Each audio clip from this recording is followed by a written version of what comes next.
भरत प्रेम ते ही समय जस तस कही सके न शेषु, कभी ही अगम जिमि ब्रह्म सुखु अहमम मलिन जनेसु। जय श्री राम मित्रों, कलयुग के समस्त पापों का विनाश करने वाली श्री रामायण कथा के द्वितीय सोपान अयोध्या कांड का यह 8वां एपिसोड प्रस्तुत है। प्रातः काल होने पर निषाद राज के आदेश पर अनेक नावें घाट पर लगा दी गई। 4 घड़ी में सभी लोग गंगा के दूसरे तट पर आ गए। फिर निषाद राज को साथ लेकर सभी उस ओर चल पड़े जिधर राम गए थे। मार्ग में पवित्र त्रिवेणी पड़ी और सबने संगम में स्नान किया। परम पावनी त्रिधारा के तट पर भरत ने यज्ञ कर ब्राह्मणों को दान दिया और आशीर्वाद मांगा कि प्रभु राम उन पर प्रसन्न हो और उनका मनोरथ पूरा करने की कृपा करे। ब्राह्मणों ने भरत की राम भक्ति की प्रशंसा की और कहा कि भरत का राम के प्रति प्रेम पवित्र और सच्चा है। वहां से भरत सबको साथ लेकर भारद्वाज मुनि के आश्रम में पहुंचे। भरत संकोच में थे कि मुनिवर जब सारा वृत्तांत जानेंगे तो क्या सोचेंगे, परंतु भारद्वाज मुनि सब जानते थे। वे भरत का संकोच दूर करके विधाता द्वारा निर्धारित कर्तव्य का उदाहरण देते हैं। उन्होंने बताया कि माता कैकेयी का इसमें कोई दोष नहीं है और देवों की प्रेरणा से देवी सरस्वती ने ही उनकी मति फेर दी थी। यह सुनकर भरत का विषाद मिट गया। माता के प्रति जो दुर्भाव था वह दूर हो गया। अब वे स्वयं को शांत अनुभव कर रहे थे। भारद्वाज मुनि ने सबको यथोचित सत्कार दिया। प्रातः काल होने पर स्नानादि से निवृत्त होकर भरत ने मुनिवर से आज्ञा मांगी। अब वे चित्रकूट की ओर चल पड़े, जहां भगवान राम, लक्ष्मण व सीता जी सहित कुटी बनाकर निवास कर रहे थे। अयोध्यापति त्रिभुवन के स्वामी आज पर्णकुटी में निवास कर रहे थे। भरत के हृदय में शीघ्र दर्शन की लालसा थी। निषाद राज का हाथ थामे वे बड़े उत्साह से पैदल ही चले जा रहे थे। प्रकृति अनुकूल हो गई थी। बादलों ने छाया कर दी थी। शीतल मंद समीर बह रही थी। मन में उत्साह था। देवराज इंद्र चिंतित हो उठे। भरत का प्रेम इतना निश्चल और दृढ़ था कि इंद्र शंकाशील हो गए कि कहीं राम उनके स्नेह बंधन में बंधकर वापस न चल पड़े। फिर तो बना बनाया काम बिगड़ ही गया समझो। इंद्र ने अपनी शंका देवगुरु बृहस्पति के सामने रखी और उनसे कोई उपाय या छल करने की विनती की। भरत प्रेम का समुद्र थे और श्रीराम संकोची। इंद्र भयभीत थे कि कहीं भरत के प्रेम का प्रचंड आकर्षण श्रीराम को मोहित न कर दे। इसलिए देवगुरु से कोई छल करने की विनती की। देवगुरु ने उन्हें समझाया कि कैकेयी के साथ जो छल किया गया उसमें प्रभु राम की भी प्रेरणा थी, परंतु अब उनसे विलग होकर ऐसा कुछ किया तो अनर्थ हो जाएगा। राम की इच्छा के बिना कोई कार्य सफल नहीं होता, अतः कुविचार भी मत करो। राम सर्वज्ञ, सर्वव्यापी और सर्वहितकारी है। वे देव उद्देश्य हेतु सबको संतुष्ट करेंगे। इंद्र का संदेह मिट गया। इधर तीर्थराज में स्नान करके भरत आदि सभी अयोध्यावासी चित्रकूट की ओर चले। मार्ग में यमुना के किनारे पड़ा हुआ और फिर आगे बढ़ चले। उधर चित्रकूट में जैसे स्वर्ग उतर आया हो। जहां श्री राम बसते हो वहां स्वर्ग ही बन जाता है। अनेक आश्रम उनकी कुटिया के आसपास स्थापित हो गए थे। ऋषि मुनि और वनवासी उनके नित्य दर्शन करके स्वयं को बड़भागी मानते थे। जानकी सहित राम के दर्शन दुर्लभ है। इस मनोहर युगल के साथ शेषावतार लक्ष्मण भी है तो क्या कहना। इन तीनों के संयुक्त दर्शन तो क्षीर सागर में ही संभव है। योगी तपस्वी भी इस महादर्शन को हजारों वर्ष तपस्या करते हैं तो भी कोई पुण्यशाली ही सफल होता है। चित्रकूट की शोभा ही निराली थी। राम लक्ष्मण ने अपने हाथों से वह सुंदर पर्णकुटी बनाई थी और सीता ने उसे फुलवारी से सजाया था। सीता और राम पर्णकुटी में शयन करते थे और राम भक्त लक्ष्मण रात भर वीरासन मुद्रा में बैठे प्रहरी बने रहते थे। लक्ष्मण ने निद्रा त्याग दी थी। रात्रि का समय था। लक्ष्मण पहरे पर थे और पर्णकुटी में सोई सीता ने अभी अभी स्वप्न देखा है कि भरत समाज सहित वहां आ गए हैं। वे जाग गई तो राम भी जाग गए। सीता ने उन्हें स्वप्न के बारे में बताया। राम भाव विभोर हो गए, परंतु भरत के आने का क्या कारण। राम ने कुटी से बाहर आकर लक्ष्मण को स्वप्न के विषय में बताया तो लक्ष्मण की भ्रुकुटी तन गई। लक्ष्मण जानते थे कि सीता जी का स्वप्न सत्य ही होगा।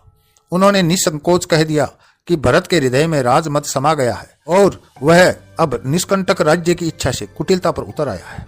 सत्ता पाकर ऐसे विचार आना स्वाभाविक ही है। राम लक्ष्मण की इस बात से सहमत नहीं। वे भरत की साधुता जानते हैं, अपने प्रति उनके प्रेम को जानते हैं।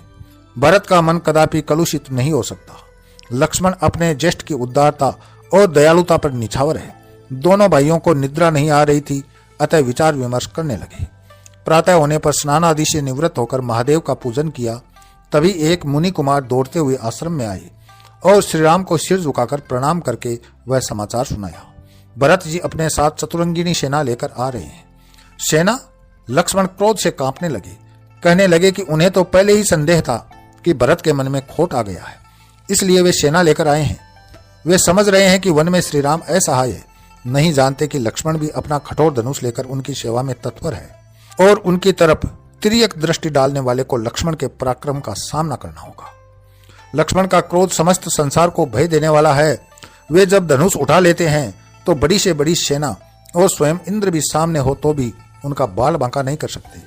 लक्ष्मण के इस क्रोध को देखकर राम बड़े स्नेह से उन्हें समझाने लगे, बिना विचारे कोई निर्णय लेना उचित नहीं है। जल्दी में किया गया कार्य फलीभूत नहीं होता। भरत के विषय में ऐसा सोचना भी पाप है, क्योंकि उनके समान पवित्र इस संसार में कोई अन्य नहीं है। तभी देववाणी होती है जो राम के विचारों का समर्थन करती है। यदि जगत में भरत का जन्म न होता तो पृथ्वी पर संपूर्ण धर्मों की दूरी कौन धारण करता। अब लक्ष्मण का संशय मिट गया। अपनी सोच पर वे सकुचा रहे। भरत आ रहे हैं तो अब उनसे मिलने की व्यग्रता हो उठी। लक्ष्मण कंदमूल एकत्र करने चले गए। अब भरत की प्रतीक्षा हो रही है। भरत आ रहे होंगे। चित्रकूट के क्षेत्र में पहुंचकर भरत भावविह्वल हो उठे। अब कुछ ही क्षणों में प्रभु राम के दर्शन करके नयनों को तृप्त करेंगे। सेना और समाज को मंदाकिनी के तट पर रोककर भरत ने माताओं, गुरु और मंत्री सुमंत की आज्ञा लेकर पथ प्रदर्शक के रूप में निषाद राज को साथ लिया और शत्रुघ्न सहित पैदल ही उस दिशा में चल पड़े जिधर उनके प्रिय प्रभु राम, माता जानकी और भ्राता लक्ष्मण का आश्रम था। भरत की मनोदशा विचित्र हो रही थी। माता कैकेयी के कृत्य के कारण मन मलिन हो रहा था और पग पीछे को हट रहे थे, परंतु राम की भक्ति का बल आगे बढ़ा रहा था। मार्ग में शकुन होने लगे, जिनका फल विचार कर निषाद राज ने जाना कि संताप मिटेगा, हर्ष होगा, परंतु फिर अंत में दुख होगा। सब प्रभु की इच्छा है। आश्रम दिखाई देने लगा। निषाद राज वहां प्राय आता जाता रहा था। चित्रकूट पर्वत की शोभा बड़ी मनोहर है। राम के प्रभाव से तो वह और भी स्वर्गिक हो रहा था। प्रभु का आश्रम देव नदी के तट पर विशाल वटवृक्ष की शीतल छाया में स्थित था। भांति भांति के पुष्पों से सजी वाटिकाओं से सुगंध वातावरण में तैर रही थी। भरत समीप होते जा रहे थे और हृदय प्रेम के आवेश से छलका जा रहा था। प्रभु के पावन आश्रम में प्रवेश करते ही हृदय के सब संताप मिट गए। भरत के नेत्र एकटक हो गए और पलकें झपकना भूल गई। लक्ष्मण जी सामने पीठ किए खड़े थे। सिर पर जटा, कमर में वलकल और उसी में तुनीर तथा कंधे पर धनुष है। वे प्रहरी की मुद्रा में खड़े थे। अंदर यज्ञ हो रहा था। श्री राम माता जानकी सहित वेदी में आहुति दे रहे थे और साधुगण मंत्रोच्चारण कर रहे थे। प्रभु दर्शन करके भरत के नेत्रों से अश्रुधारा बहने लगी और सभी शोक दूर हो गए। भरत का आर्द्र स्वर सुनकर लक्ष्मण ने उनके प्रेम को पहचान लिया। उन्होंने श्री राम से कहा, नाथ, भरत जी प्रणाम कर रहे हैं। राम अधीर हो गए और ऐसे खड़े हुए मानो भरत के ओझल हो जाने का भय हो। धनुष बाण इधर से उधर गिर गए। यह विहलता अद्भुत है। राम ने दौड़कर उन्हें हृदय से लगा लिया और दोनों के नेत्रों से जलधारा बहने लगी। राम भरत का यह मिलाप देखकर देवता हर्षित हो रहे थे। दोनों ओर किसी प्रकार का संशय नहीं रहा। निष्पाप, निर्मल और पवित्र मन से यह मिलन हो रहा था। राम की आंखों से अश्रुधारा बह रही थी और देवताओं की दुख दुखी बढ़ती जा रही थी। इधर लक्ष्मण और शत्रुघ्न का भावपूर्ण मिलन हो रहा था। संत समाज प्रसन्न चित्त था। यह मिलन कई मायनों में अद्भुत था। इसमें रघुकुल की पुनः प्रतिष्ठा की स्थापना होगी। अब भरत और शत्रुघ्न सीता जी के चरणों में गिर पड़े। सीता ने मातृवत दोनों के सिर पर स्नेह से हाथ फिराया। यह मिलन, यह क्षमा, यह उदारता और यह याचना सब इस प्रेम में समाविष्ट हो गए थे।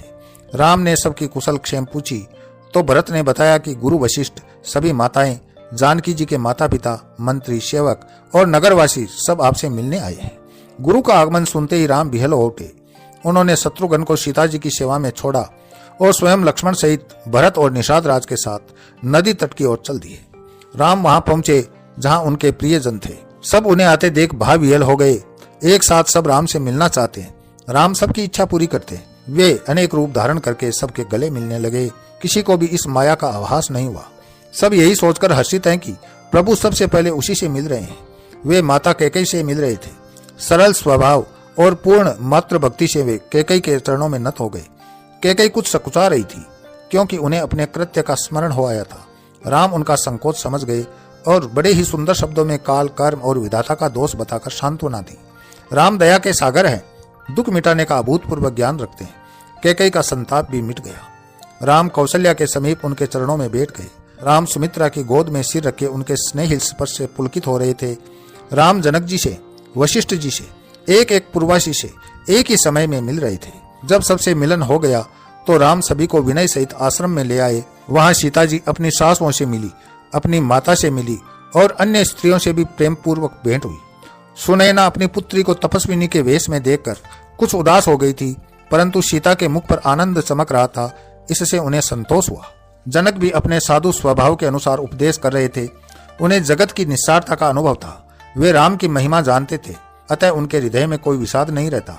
वे समदर्शी थे, उन्हें सब और राम ही दिखते थे। वहां उपस्थित सभी में उन्हें राम के दर्शन हो रहे थे। गुरु वशिष्ठ ने उचित अवसर जानकर जीवन मृत्यु के अनेक इतिहास सुनाते हुए राम को राजा दशरथ के देहावसान की बात बताई। राम शोक से भर गए। लक्ष्मण तो असीम दुख से मूर्छित हो गए। जब राम शोक में हो तो प्रकृति शोक मुक्त नहीं रह सकती। सभी शोक से भर गए। मुनि वशिष्ठ हृदय में पुलकित है। राम अपनी प्रत्येक भूमिका को सहज होकर जीते हैं, स्वाभाविक होकर जीते हैं। यही तो उनकी लीला है। गुरुदेव उन्हें समझाने लगे। पिता की मृत्यु पर शोकग्रस्त राम को समझाते हुए वशिष्ठ जी सकुचा रहे हैं, क्योंकि जानते हैं कि किसे समझा रहे हैं। जीवन मृत्यु जिनकी प्रेरणा से गति करते हैं वही सरसते हैं और वही विनष्ट करते हैं। यह तो गुरुदेव लोक व्यवहार का पालन कर रहे थे और राम भी उसी धारा में बह रहे थे। गुरुजी ने उन्हें मंदाकिनी में स्नान कराया और राजा की स्मृति में उनकी आत्मा की शांति हेतु उनके हाथों से हवन कराया। उस दिन राम ने निर्जल व्रत रखा। गुरुदेव जैसा निर्देश करते रहे, राम उनका पालन करते रहे। पिता की आत्मा की शांति के लिए सभी संस्कार वे मनोयोग से कर रहे थे। 2 दिन इसी प्रकार व्यतीत हो गए। राम ने देखा कि वैसे तो सभी प्रसन्न हैं, परंतु वन के स्वाभाविक कष्ट तो सभी को व्याप रहे होंगे। राम अपने स्नेही जनों को कष्ट में नहीं देख सकते। मखमली बिस्तरों पर सोने वाली उनकी माताएं आज भूमि पर शयन कर रही थी, कंद मूल खा रही थी। अतः राम ने गुरुदेव से प्रार्थना की कि अब सभी लोग अयोध्या पधारें, क्योंकि अयोध्या इस समय सूनी है और यहाँ वनों के बीच सबको असुविधा भी होती है। गुरुदेव ने कुछ दिन और उस आनंद को अनवरत रहने देने की बात कही तो राम मौन हो गए। गुरु की बात टाली नहीं जा सकती। इसी के साथ मैं अपनी वाणी को विराम देता हूँ। अगले वीडियो में फिर मिलते हैं। तब तक के लिए जय श्री राम।